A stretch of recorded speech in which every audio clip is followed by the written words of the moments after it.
karena harus dengan hati gitu, hati nurani.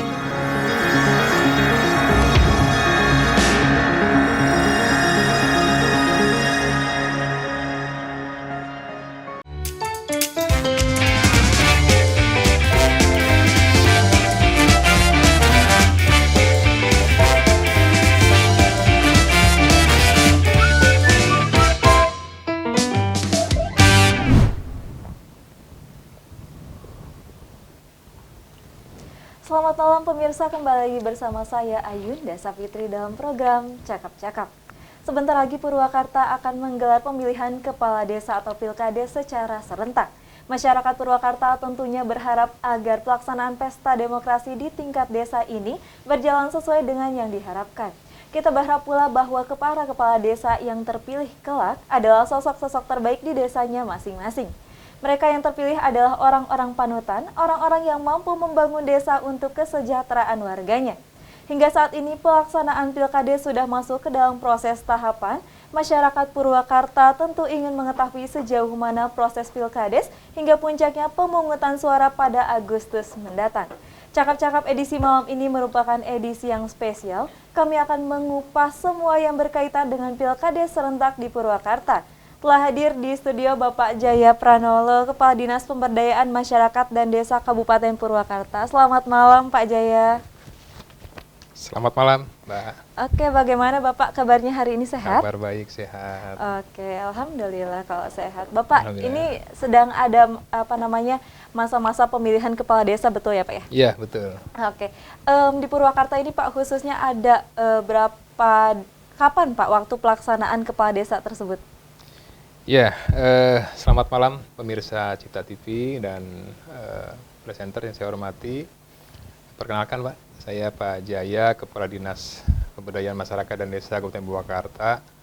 Pertama ucapkan terima kasih punya kesempatan kita bincang-bincangnya di Cipta TV tentang Pilkades serentak di Kabupaten Purwakarta. Kita tahu tahun ini merupakan tahun yang cukup istimewa karena hampir 80% lebih ya, 90% lebih desa di kita akan melaksanakan pesta demokrasi. Jadi dari 183 desa se-Kabupaten Purwakarta, nanti tanggal 25 Agustus 2021 itu sebanyak 170 desa akan melaksanakan kegiatan pesta demokrasi yaitu Pilkades serentak. Demikian. Oke, itu yang tanggal 25 itu untuk yang gelombang pertama, betul Pak? Iya, gelombang pertama. Memang kenapa Pak harus dilaksanakan, ada berapa gelombang Pak? Ya, jadi menurut ketentuan kan itu ada 3 gelombang.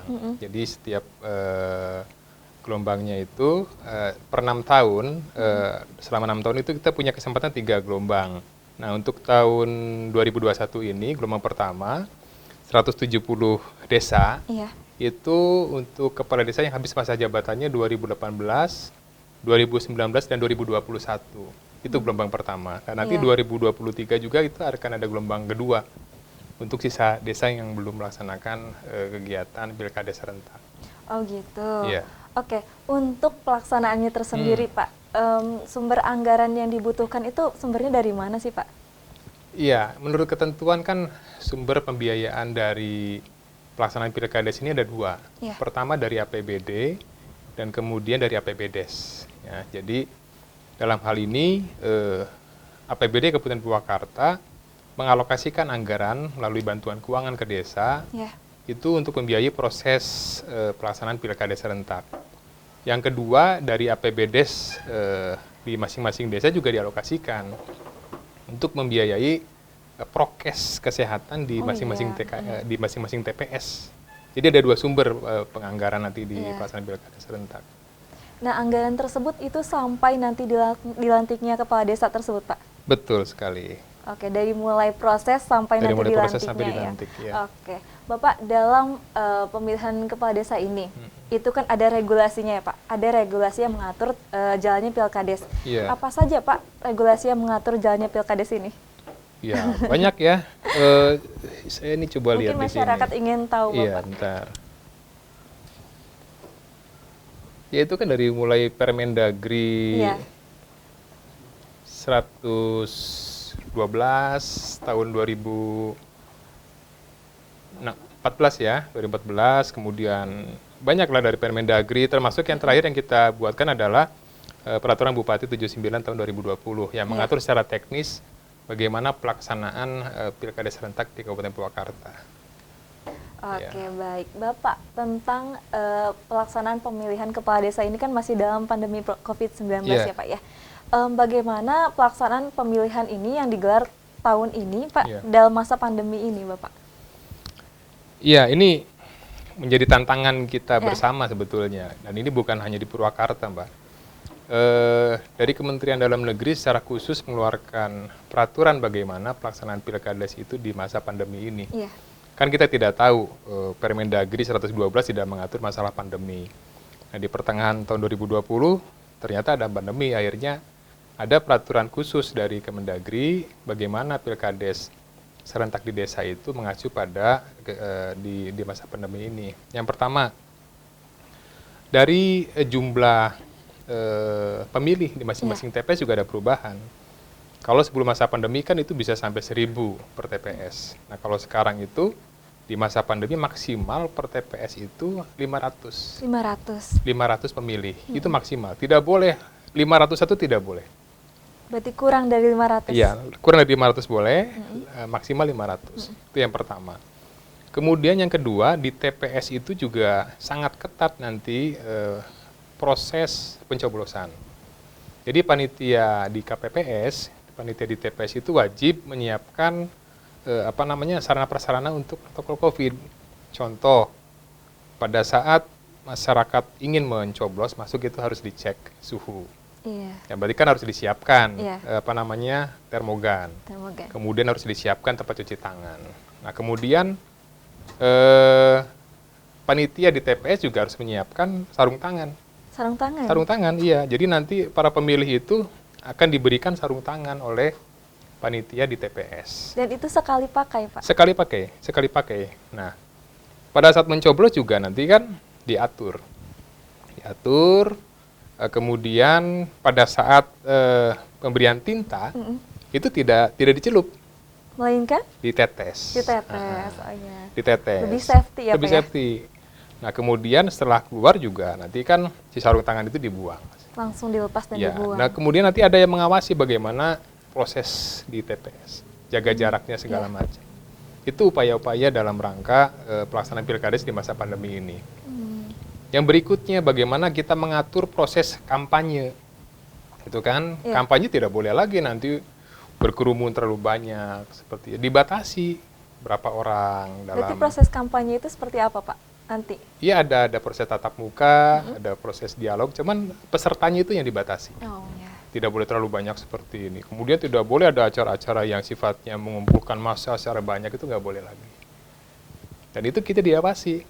Karena apa? Karena di panitia kabupaten maupun panitia kecamatan itu termasuk di dalamnya adalah Satgas COVID. Jadi mereka akan memantau bagaimana proses kampanyenya, dan kemudian bagaimana proses pencoblosan pada saat pelaksanakan pemilihan. Termasuk nanti perhitungan suaranya juga dipantau. Ya, tidak boleh berkerumun segala macam. Seperti itu. Berarti kalau misalnya masyarakat ingin tahu proses perhitungannya gimana, Pak? Ya, kita batasi. Nanti kan oleh panitia juga tidak boleh terlalu banyak berkerumun. Karena nanti akan banyak TPS, Mbak. Kalau dulu itu kan dalam satu desa mungkin TPS-nya terbatas, karena kan satu TPS bisa sampai 1.000 bahkan 1.500. Kalau kan sekarang hanya 500, jadi tersebar di itu. Jadi mudah-mudahan itu untuk menghindari kerumunan-kerumunan massa. Berarti kemungkinan dalam satu desa itu ada berapa TPS, Bapak? Ya, tergantung dari jumlah DPT-nya. Tinggal dibagi 500 saja. Kalau DPT-nya ada 2.000, ya dibagi 500 berarti ada 4 TPS maksimal. Seperti itu. Ada ini enggak, Pak, TPS khusus atau bilik khusus gitu? Ya, jadi nanti di TPS itu bisa disiapkan bilik khusus. Contoh, pada saat ada masyarakat yang masuk nih, ternyata setelah diukur suhunya itu melebihi 37. Nah, nanti oleh panitia itu akan diarahkan kepada bilik khusus untuk mencoblos bagi masyarakat yang tadi, yang suhunya lebih dari Oh, jadi untuk masyarakat yang sekiranya suhunya lebih dari 37 diberikan bilik khusus. Ada bilik gitu khusus seperti itu. Oke. Bapak, kalau sekiranya terjadi ada yang di atas 37 kan itu diberikan bilik khusus. Langsung dipulangkan atau bagaimana? Oh iya, Bapak? langsung. Di sana kan nanti ada tim kesehatan. Ada tim kesehatan. Berarti kan setelah memilih, tentunya kan ini menjadi bahan dugaan takutnya orang tersebut ini, otomatis nanti dari pihak kesehatan akan memantau. Langsung dipisahkan. Seperti itu. Oke. Ini Bapak, pada saat ini kan pemilihan kepala desa ini kan sesuai dengan protokol COVID ya Pak ya. Mungkin masyarakat ada yang ingin tahu, selain dari sudah disiapkan oleh panitia dengan sangat matang ya Pak ya, apakah masyarakat perlu membawa sesuatu dari rumahnya untuk melindungi dirinya sendiri? Apa yang harus dibawa oleh masyarakat atau disiapkan oleh masyarakat tersebut? Ya, tentunya kan masyarakat yang hadir di TPS itu ya pasti membawa masker lah. Pasti membawa masker. Nanti oleh panitia juga akan disiapkan sarung tangan, kan seperti itu. Karena memakai sarung tangan otomatis nanti alat pencoblosannya juga safety lah, seperti itu. Saya rasa masyarakat datang cukup membawa masker tentunya. Apabila kedapatan warga Pak, mungkin warga lupa untuk membawa maskernya, nanti bagaimana Pak? Ya, dari panitia juga menyiapkan. Ada menyiapkan, pasti menyiapkan. Oke. Bapak, sekarang kan pemilihan itu dalam masa pandemi. Ada nggak bedanya pemilihan pada masa pandemi sama sebelum pandemi, Bapak? Ya tadi yang disebutkan, Mbak, dari jumlah TPS kan berbeda. Dulu dari sebelum pandemi kan satu TPS itu bisa sampai 1.000 bahkan 2.000 pemilih. Nah, ya kan kalau sekarang hanya 500 maksimal. Tentunya ini untuk menyebarkan masyarakat supaya tidak berkumpul, itu satu. Kemudian yang kedua, di sisi kelengkapan TPS-nya juga hari ini harus dilengkapi dengan sarana prasarana untuk prokes. Dan itu dibiayai, dianggarkan melalui APBDes. Oke, baik. Bapak, kalau mau jadi kepala desa, syaratnya apa aja ya Pak ya? Ya, banyak syarat-syaratnya. Dan itu panitia desa sudah membuat tata tertib, kemudian persyaratan. Salah satunya kan yang menarik hari ini, calon kepala desa itu tidak harus dari desa yang bersangkutan. Tidak harus? Tidak harus. Jadi itu yang terpenting adalah warga negara Indonesia. Jadi orang Sumatera, orang Aceh, kemudian orang Kalimantan, kalau ingin mencalonkan kepala desa di Purwakarta itu boleh. Asal memenuhi tadi persyaratan-persyaratan. Tapi ada batasnya nggak Pak? Misalkan harus berdomisili di tempat tersebut selama berapa tahun? Tidak ada. Gitu? Oh, tidak ada? Tidak ada. Oke, baik. Bapak, kalau misalkan yang ingin mencalonkannya itu dari ASN atau TNI atau Polri itu boleh Pak? Boleh. Jadi ASN dan Polri itu, kalau untuk ASN, pada saat mencalonkan dia harus dapat izin dari pembina kepegawaian, dalam hal ini Bupati Purwakarta. Tapi kalau untuk TNI Polri, teman-teman TNI Polri kan dia punya regulasi tersendiri. Apakah nanti ada izin dari atasannya ataukah dari komandannya, itu nanti itu sudah ada regulasinya. Seperti itu. Berarti syaratnya itu hanya perizinan dari atasannya aja, Pak? Iya, kalau untuk itu. Tapi kan persyaratannya lainnya banyak, dari mulai legalisasi ijazah, nah kemudian pemeriksaan kesehatan. Nah, pemeriksaan kesehatan untuk pencalonan di Purwakarta itu cukup unik. Karena hari ini calon kepala desa dan pemeriksaan kesehatan itu diperiksa semua. Diperiksa darahnya, di ronsen, termasuk periksa kejiwaannya. Dan yang terpenting adalah pemeriksaan narkoba. Narkoba itu ada. Jadi kan komprehensif memeriksa kesehatan rohaninya dan jasmaninya. Jasmani dan rohani yang paling penting ya Pak ya. Bapak, kalau misalkan ada nih dari calon-calon tersebut dan memang tidak sesuai dengan syarat, apakah akan dianulir atau bagaimana Pak? Ya tentunya kan kalau tidak memenuhi syarat nanti akan ada proses pendaftaran, penelitian berkas, seperti itu oleh panitia desa. Kalau di panitia desa dia mendaftar, kemudian persyaratannya tidak lengkap, itu kan ya tentunya oleh panitia desa itu tidak akan lulus, tidak akan ditetapkan sebagai calon. Jadi kan pada saat pendaftaran, nanti si calon itu kan bawa berkas nih, persyaratan. Kemudian diteliti oleh panitia desa, seperti itu kan. Kalau oleh panitia desa diteliti ternyata lulus, kemudian memenuhi persyaratan, ya nanti akan ditetapkan sebagai calon kepala desa. Calon, ya. Oke. Dan maksimal dalam satu desa itu berapa calon, Bapak? Maksimal 5. Maksimal 5. Maksimal 5. Minimal? Minimal 2. Minimal 2. Kalau misalnya dalam satu desa itu belum memenuhi 2, bagaimana, Pak? Belum memenuhi 2, jadi gini, dalam ketentuan kan calon itu 2, maksimal 5. Iya. Kalau itu belum sampai 2 orang yang mencalonkan, ini proses penjaringannya, pendaftarannya diperpanjang. Diperpanjang. Nah, kalau sampai dengan waktu yang ditentukan, ternyata masih di bawah 2, ya kan? Nah, ini akan ditunda nanti. Ditunda pelaksanaan pilkades untuk desa tersebut pada periode berikutnya. Berarti periode gelombang kedua, berarti 2023. Itu yang pertama. Kemudian pada saat calon itu lebih dari 5, nah ini nanti akan diseleksi oleh DPMD, oleh Dinas DPMD. Jadi kan contoh, calon ada 7. Nah nanti DPMD akan bekerja sama dengan salah satu perguruan tinggi untuk menyeleksi. Nah, nanti yang 7 ini berdasarkan hasil seleksi oleh perguruan tinggi melalui parameter-parameter nanti ada dari pendidikannya, kemudian pengalaman, wawancara. Nanti akan tereliminasi 2 dengan bobot-bobot itu. Oke, baik Bapak. Kita lanjutkan. Baik pemirsa, kita lanjutkan sesaat lagi.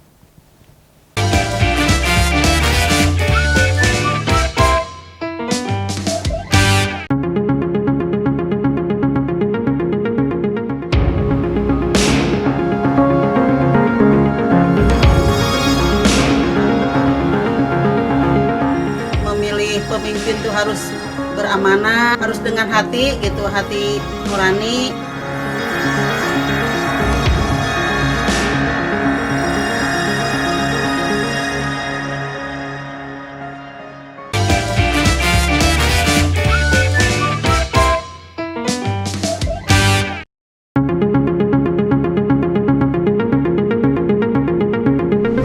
Memilih pemimpin itu harus beramanah, bermasyarakat.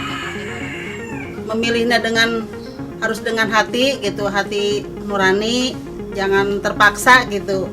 Ya tertib pas pemilihan di TPS-nya, memilihnya dengan hati nurani. Kepala desa yang baru mudah-mudahan lebih amanah, lebih dekat dengan masyarakat, bermasyarakat Pak, apa yang keluhan-keluhan masyarakat ditanggapi.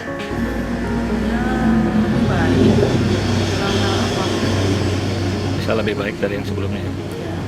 Yaitu dikembalikan kepada masyarakat, jadi tergantung hati nurani masing-masing. Harapannya amanah aja, mengayomi keinginan masyarakat. Baik pemirsa, terima kasih masih bersama kami. Kita lanjutkan Bapak.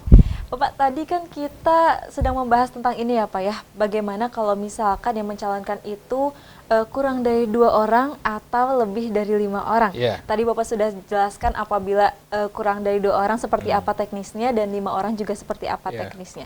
Bapak, kalau misalkan nih dari yang maksimal ini kan 5 orang ya, misalkan lebih dari 5. Misalkan dalam satu desa itu lebih dari 5 yang mencalonkan diri. Nah, apakah nanti kan sudah diseleksi ya Pak ya, sudah diseleksi, nanti apakah sisanya ini orang yang sudah mencalonkan ini apakah dimasukkan ke dalam gelombang berikutnya atau bagaimana Bapak? Oh enggak, jadi gini, nanti pada saat pendaftaran kemudian diteliti oleh panitia ternyata calonnya lebih dari 5. Ya kan? Nah, kemudian dari hasil tadi panitia desa itu membuat surat ke DPMD untuk minta dilaksanakan seleksi. Jadi dengan dasar itu nanti DPMD akan melaksanakan seleksi. Ya tadi saya sampaikan bekerja sama dengan perguruan tinggi.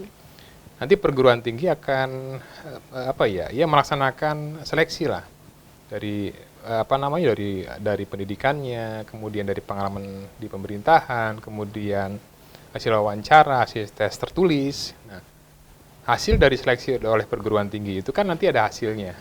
Ya, hasilnya itu akan kita sampaikan kembali ke desa, gitu kan. Nah, desa menerima surat dari DPMD, ini loh hasil seleksi dari DPMD. Contoh dari 7 calon ini ternyata ranking pertama siapa, kedua siapa, sampai ranking terakhir. Tentunya nanti yang desa membuat keputusan. Tetap keputusan ada keputusan di desa. dari desa. Oh, ternyata berdasarkan hasil seleksi di DPMD, 1 sampai 5 lah yang akan ditetapkan sebagai calon. Berarti yang ke-6 ke-7-nya itu otomatis akan gugur. Gugur, berarti Iya. tidak ada dimasukkan kepada gelombang berikutnya atau enggak. bagaimana? Enggak. Oh, enggak. Oke, baik. Iya. Bapak, kalau misalkan yang ingin mencalonkan diri ini adalah kepala desanya, gimana Pak syarat khususnya? Ya Atau kalau syaratnya teknisnya? sama dengan persyaratan yang lainnya, hanya mekanismenya nanti pada saat ditetapkan sebagai calon incumbent itu dia harus cuti. Harus cuti. Harus cuti. Nanti surat cutinya akan dibuatkan oleh camat. Nah, seperti itu yang pertama. Kemudian yang kedua, nanti kan harus diganti kan. Nah, diganti itu oleh sekdes sebagai PLT, kepala desa. Jadi nanti yang melaksanakan tugas keseharian kepala desa yang cuti itu oleh sekdes Oke. sebagai PLT kepala desa nantinya. Sampai dengan ditetapkannya dilantiknya Kepala desa kepala baru. desa definitif. Kalau misalkan nanti kepala desanya ini terpilih kembali, itu akan seperti apa Pak? Ya nanti kan kalau terpilih kembali ya tinggal dilantik. Dilantik pada kembali. saat akan dilantik kembali pada saat pelantikan. Oke. Gitu. Setelah ditetapkan sebagai pemenang, kemudian dilantik melalui surat keputusan bupati ya akan dilantik kembali seperti itu. Oke, kalau misalkan kepala desanya sendiri yang ingin ikut berpartisipasi kembali ya Pak ya, apakah ada syarat khusus hanya untuk kepala desa yang sedang menjabat, misalkan syarat khusus untuk mengikuti pilkades ini Iya. adalah menyerahkan laporan pertanggungjawaban dulu atau seperti Oh seperti iya, apa? iya itu kan menjadi tanggung jawab dia sebagai kepala desa definitif. Tentunya dia harus menampilkan laporan penyelenggaraan pemerintah desa tahunan. Oke. Kemudian menyampaikan laporan penyelenggaraan akhir masa jabatan. Itu sifatnya wajib. Wajib. Kalau ingin mendaftar kembali. Betul, Oke. itu wajib. Kalau misalkan dia ingin mendaftar kembali Bapak, tapi belum membuat laporan, itu bagaimana? Dianulirkan? Ya tentunya itu akan menjadi persyaratan wajib ya. Tentunya kalau tidak ada itu ya panitia Tidak desa bisa. tidak bisa menerima. Oke, Seperti baik. itu. Bapak, kalau misalkan ini yang ingin mendaftarkan itu adalah Bamusdes, Iya. itu mekanismenya seperti apa Pak? Apakah sama seperti kepala desa atau bagaimana? Iya, kalau tadi kan saya sampaikan kepala desa definitif yang akan mencalonkan. Iya. Jadi pada saat ditetapkan sebagai calon kan dia cuti. Tapi kalau untuk Bamusdes itu berdasarkan Permendagri nomor 110 tahun 2016 tentang Badan Permusyawaratan Desa, pada saat Bamusdes atau ketua maupun pengurusnya ingin mencalonkan, pada saat ditetapkan sebagai calon dia harus mengundurkan diri sebagai Harus mengundurkan diri. anggota atau pengurus ketua Bamusdes. Oke, itu sifatnya sementara atau bagaimana Pak? Misalkan setelah pilkades ini selesai boleh mendaftarkan diri Ya lagi kan atau kalau yang bagaimana? namanya mengundurkan diri berarti otomatis dia harus diganti. Harus diganti. Iya. Berarti tidak bisa jadi Bamusdes lagi? Iya. Oke, kalau Seperti gitu. Bapak, ini kami ingin bertanya kembali ya Pak ya, ada satu hal menarik mengenai yang tadi ASN atau Polri yang ingin menjabat yang ingin mendaftarkan diri. Nah, itu apabila mereka itu mendaftarkan diri di pilkades kali Iya. ini, itu sifatnya cuti atau bagaimana Bapak? Mereka kan ASN. Iya. Tadi yang disampaikan sebelumnya untuk ASN itu kan dia harus dalam persyaratan pendaftaran harus menampilkan Surat izin. Iya. Iya. dari pembina kepegawaian dalam hal ini bupati. Nah, untuk TNI Polri juga ada regulasi tersendiri di masing-masing instansi seperti itu. Nanti pada saat dibawa ke panitia itu menjadi persyaratan. Nah, untuk ASN pada saat ditetapkan sebagai calon dia masih aktif sebagai ASN. Masih aktif. Masih aktif sebagai ASN. Nah, apabila yang bersangkutan ASN tersebut terpilih ditetapkan sebagai pemenang, ya kan dia dilantik sebagai kades. Iya. Nah, dia harus cuti nanti. Sifatnya cuti. Cuti. Cuman hanya status ASN-nya nggak lepas. Tidak lepas. Tidak lepas. Nanti pada saat dia habis masa jabatan 6 tahun kemudian dia kembali lagi aktif sebagai ASN. Langsung boleh kembali Iya. lagi menjadi ASN. Betul. Oke, baik. Kalau begitu Bapak, ini kembali lagi saya ingin menanyakan terkait dengan aspek dari pemilihan kepala desa ini sendiri. Dari aspek amanannya Pak nanti. Iya. Nah, dari tadi kan yang saya sudah ketahui adalah dari aspek keamanan ada Satgas Covid-nya. Betul. Nah, selain Satgas Covid itu ya dari aspek keamanan Pilkadesnya siapa lagi Pak Ya, yang ikut serta? ini kan di tingkat kabupaten ada panitia kabupaten. Panitia kabupaten itu Muspida atau Forkopimda kabupaten itu dari mulai DPR, ketua DPR, kemudian pengadilan, kejaksaan, Polres, dan itu wajib sebagai panitia. Kemudian Satgas Covid kabupaten juga masuk. Artinya kan Forkopimda itu di tingkat kabupaten, TNI Polri juga bagian dari pelaksanaan keamanan kegiatan Pilkades ini. Itu yang pertama. Kemudian yang kedua, di tingkat kecamatan juga unsur Muspika, camat, kemudian dan Ramil, Kapolsek dia masuk tim. Masuk tim. Artinya dia di tingkat kecamatan juga dari sisi keamanannya ada. Kemudian di tingkat desa juga ada Babin Kantipmas, kemudian ada Babinsa, kemudian ada Linmas. Itu bagian-bagian dari pengamanan pelaksanaan Pilkades di desa, seperti itu. Oke, itu kan ada panitia kabupaten, ada kecamatan, sampai ke desa itu turut hadir semuanya di setiap desa, dibagi-bagi atau bagaimana Pak? Iya, nanti kan kita ada tim monitoring. Jadi pada hariannya itu di kabupaten nanti kita akan terjunkan tim untuk memantau kegiatan Pilkades di tiap-tiap desa, seperti itu. Dan kemudian dari TNI Polri juga akan menerjunkan personilnya dalam rangka pengamanan pelaksanaan Pilkades. Oke. Itu kan ada beberapa panitia ya Pak dari kabupaten sampai ke desa. Itu apakah tugasnya masing-masing itu sama atau bagaimana Ya Pak? tentunya kan kalau tugas panitia kabupaten dia memonitor satu kabupaten. Satu kabupaten. Kalau kecamatan kan dia kecamatannya saja. Kalau di desa di desanya saja. Artinya ya semua turut berperan aktif.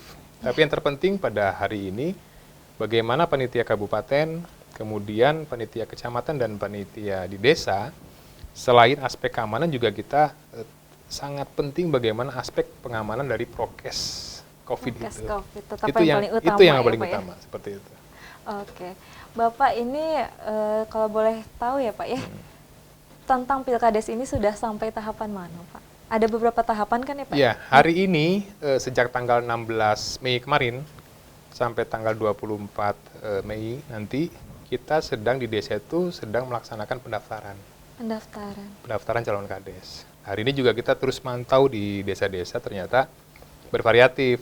Ada yang sudah daftar, ternyata ada juga yang belum daftar. Sama gitu kan. sekali ada yang belum? Ada. Kemudian ada yang sudah mau ngambil formulir sampai 10 gitu kan, tapi belum tentu juga yang daftarnya berapa. Oke. Ya, nanti kita lihat lah tanggal 24 finalnya sudah berapa yang mendaftar ke desa, seperti itu. Apakah ini masih tahapan awal Pak? Oh tidak, kan tahapan awal sudah tadi dari mulai pembentukan panitia itu sudah mulai tahapan. Oh iya. Seperti itu. Nah sekarang tahapannya tahapan pendaftaran. Setelah tahapan pendaftaran nanti tahapan penelitian berkas oleh panitia desa. Penelitian berkas selesai, ya tinggal nanti penetapan sebagai calon. Penetapan sebagai calon. Yeah. Oke. Kalau boleh tahu Bapak, setelah pendaftaran ini apa lagi tahapannya? Ya kan nanti pendaftaran nih, pendaftaran. Kemudian panitia desa itu melaksanakan verifikasi. Iya, sampai tanggal? Ada di beberapa hari ya, 20 hari setelah pendaftaran itu proses pemberkasan. Atau penelitian berkas. Nanti setelah itu desa menetapkan yang bersangkutan sebagai calon. Nah, tadi kalau ternyata di desa tersebut yang daftarnya kurang dari 2, itu ada perpanjangan waktu pendaftaran. Jadi nanti kalau itu akan berbeda. Contoh kepala desa yang definitif itu ditetapkan sebagai calon bulan Juni contoh. Iya. Tapi kalau ternyata nanti ada perpanjangan, nanti itu akan dilaksanakan penetapannya bulan Juli. Bulan Juli. Seperti itu. Oke. Sampai saat ini Pak, khususnya di Purwakarta ya Pak ya, sudah banyak yang mendaftar? Jadi pantauan kami di masing-masing desa sudah, tapi variatif tadi saya sampaikan itu. Yeah. Bahkan ada yang hari ini pendaftaran sudah sampai 6 yang daftar.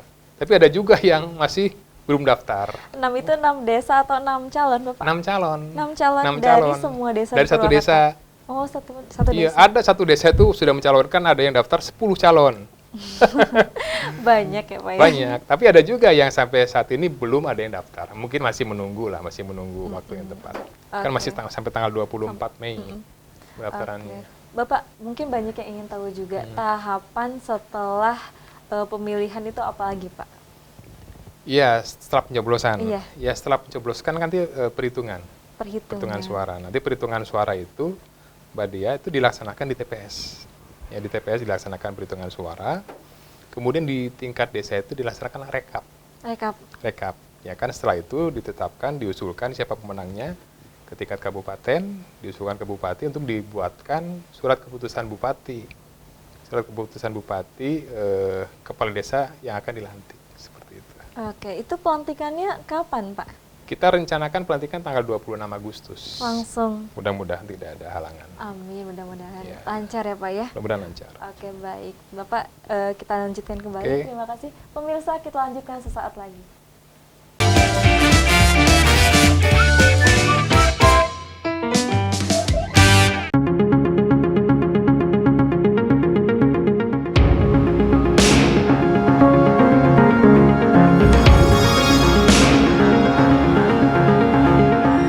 Memilih pemimpin itu harus beramanah, harus dengan hati gitu, hati nurani.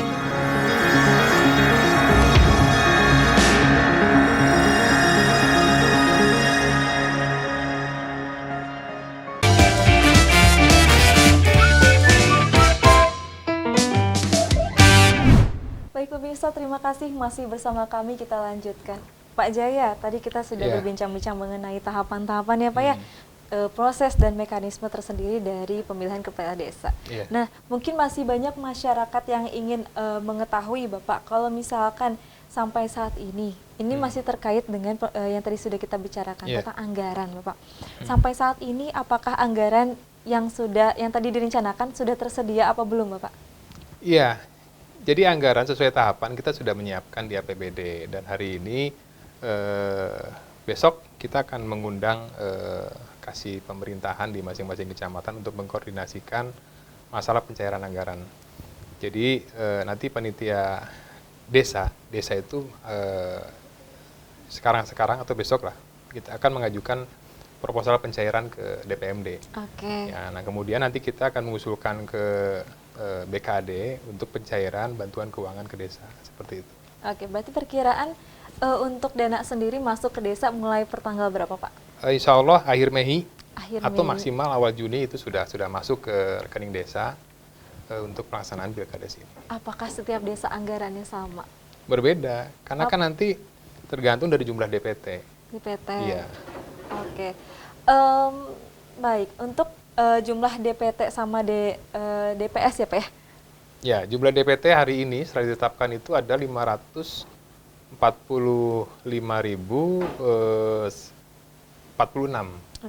pemilih. Nah, dan itu perhitungan ada kurang lebih 1.126 TPS. TPS? Iya. Di seluruh Purwakarta? Di seluruh Purwakarta. Oke, untuk DPS-nya sendiri nggak Pak? DPS-nya itu hampir 580.000 sekian lah. Jadi kan awalnya kita tetapkan DPS, kemudian kan diverifikasi oleh panitia Pantarli. Nah, setelah diverifikasi, kemudian hasil verifikasi ditetapkan sekarang ada 545.046 pemilih. Sepurwakarta. Itu DPT ya. Oke. Untuk ini Bapak mungkin masyarakat belum banyak yang tahu ya tentang DPT dan DPS ini. DPT itu kan daftar pemilih tetap ya Pak ya, untuk DPS mungkin yang sementara ini. Nah, apa yang membedakan dari dua hal tersebut? Ya awalnya kan kita untuk perhitungan awal kan ada DPS nih. Kita DPS-nya itu kita koordinasi dengan KPU melihat data Pilpres, pemilih Pilpres kemarin. Nah, kita taikan kurang lebih 5% lah sebagai awal data TPS. Nah, kemudian kita sampaikan ke panitia desa. Nah, panitia desa memverifikasi nama-nama tersebut, apakah ada yang sudah meninggal, ya kan? Apakah sudah pindah? Nah, hasil verifikasi tersebut sekarang ditetapkan keluar angka 545.046 pemilih seperti itu. Nah, untuk warga atau masyarakat yang ingin menjadi untuk mendapatkan hak suaranya itu bagaimana Pak syaratnya? Yang pertama kan dia warga di desa tersebut, kemudian usia 17 tahun atau sudah menikah. Kemudian yang ketiga, ini ada yang menarik.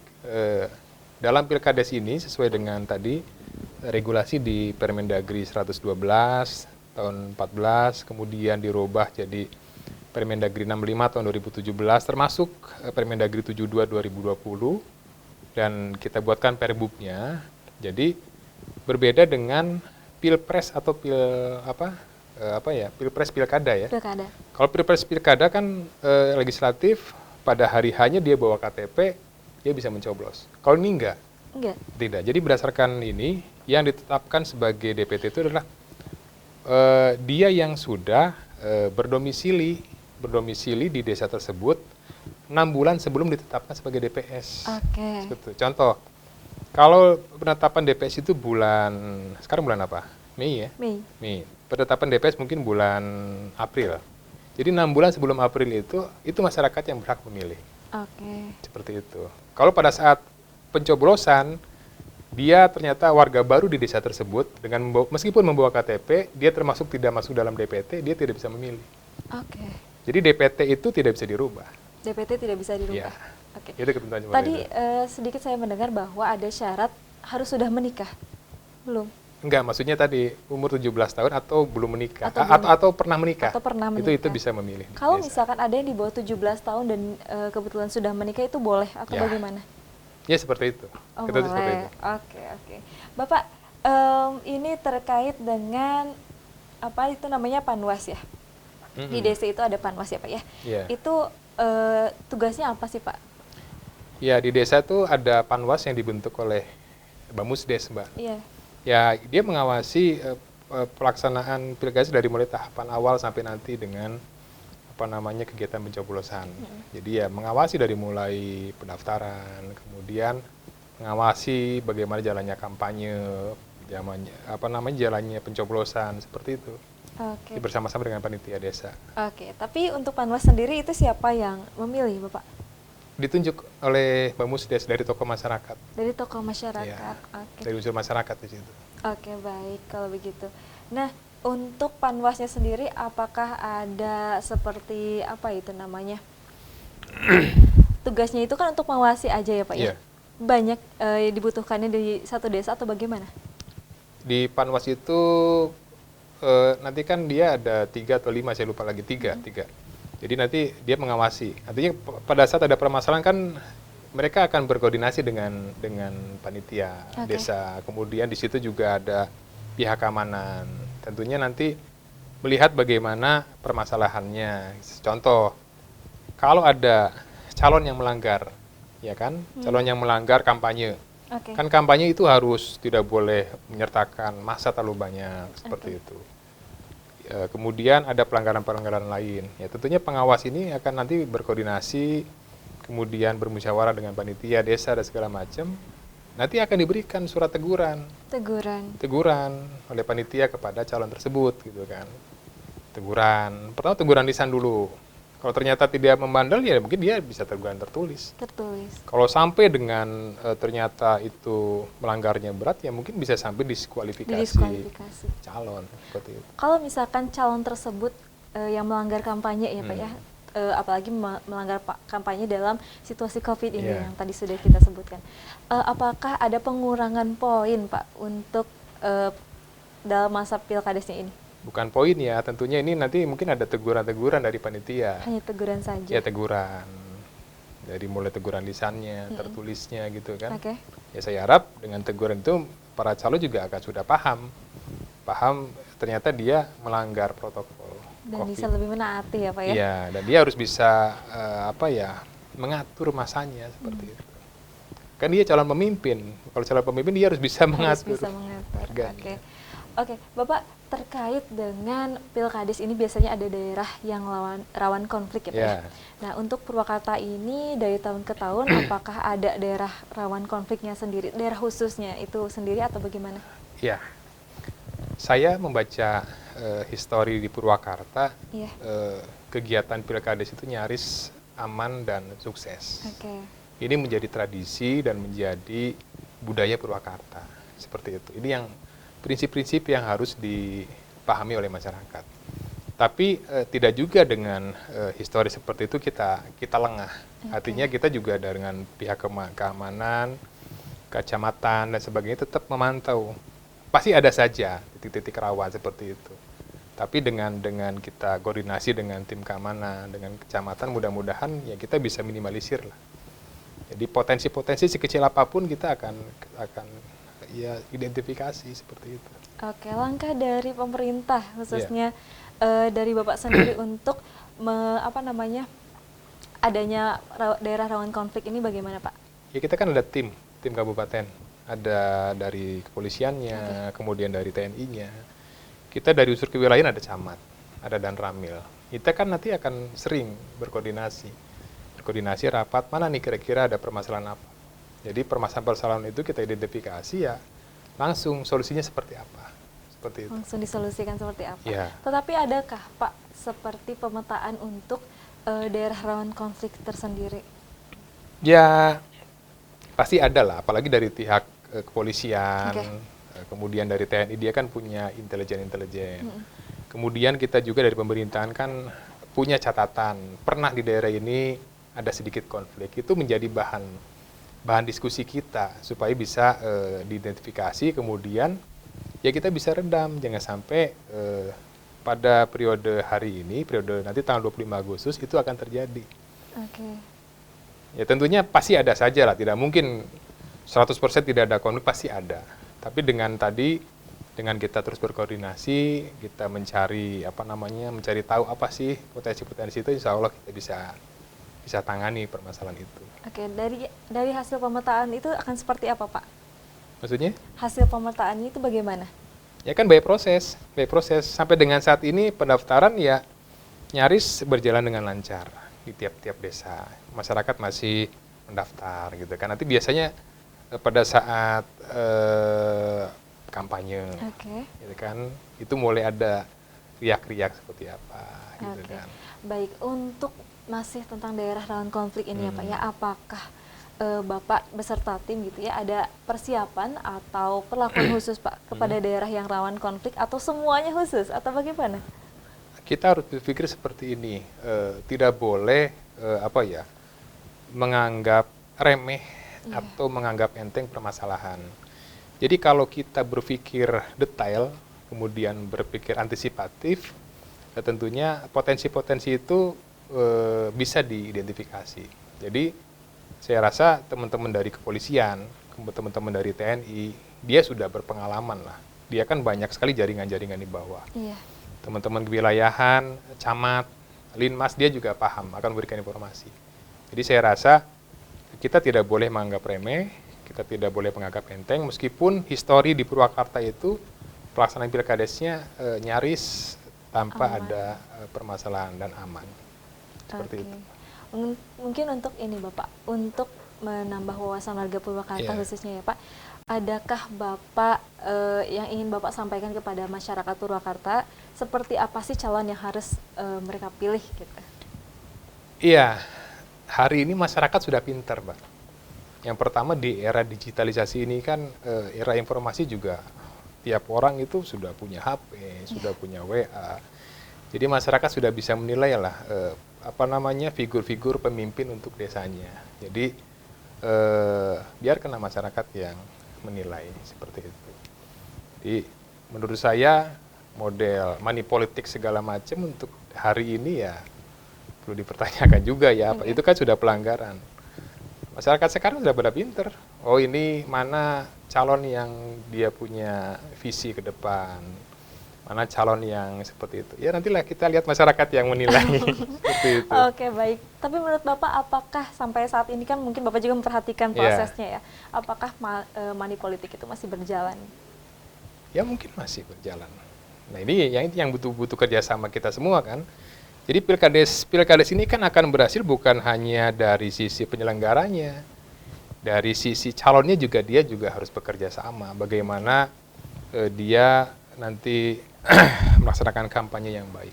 Kemudian masyarakat juga harus diberi pembelajaran lah, seperti itu. Jadi masyarakatnya, penyelenggaranya, calonnya, termasuk pemerintah juga itu kalau semua bekerja sama, semua bekerja sama-sama ya, sama-sama bekerja gitu ya, mensukseskan insya Allah. Insya Allah ini lancar. Amin. Tapi Pak, mungkin ada pertanyaan lagi untuk kita tahu bahwa tidak selamanya itu berjalan sesuai dengan apa yang kita harapkan ya Pak ya. Mungkin pada saat pelaksanaannya jika jika terjadi kecurangan gitu. Apa antisipasi Bapak beserta tim supaya meminimalisir terjadinya kecurangan tersebut? Iya, itu kan ada panitia desa, Mbak. Panitia desa itu kan ada tokoh, ada segala macam. Itu budaya musyawarah, kemudian budaya keluarga di desa itu cukup kental. Oke. Ya, mudah-mudahan permasalahan itu bisa selesai di desa dengan musyawarah. Di sana juga ada Pak Camat, ada Badan Ramil, itu insya Allah mereka bisa menyelesaikan. Oke. Seperti itu. Oke, baik. Untuk ini Bapak, mungkin Bapak ada yang ingin Bapak sampaikan untuk para panitia atau tim yang bekerja sama untuk mensukseskan Pilkades tahun ini, Pak. Ya, Assalamualaikum warahmatullahi wabarakatuh. Kepada seluruh penyelenggara Pilkades serentak dari mulai panitia kabupaten, kemudian kecamatan, Pak Camat, Pak Kades, kemudian panitia desa, Bamusdes, KPPS yang hari ini sudah terbentuk. Saya ucapkan terima kasih sampai hari ini sudah melaksanakan tahapan-tahapan sesuai dengan jadwal.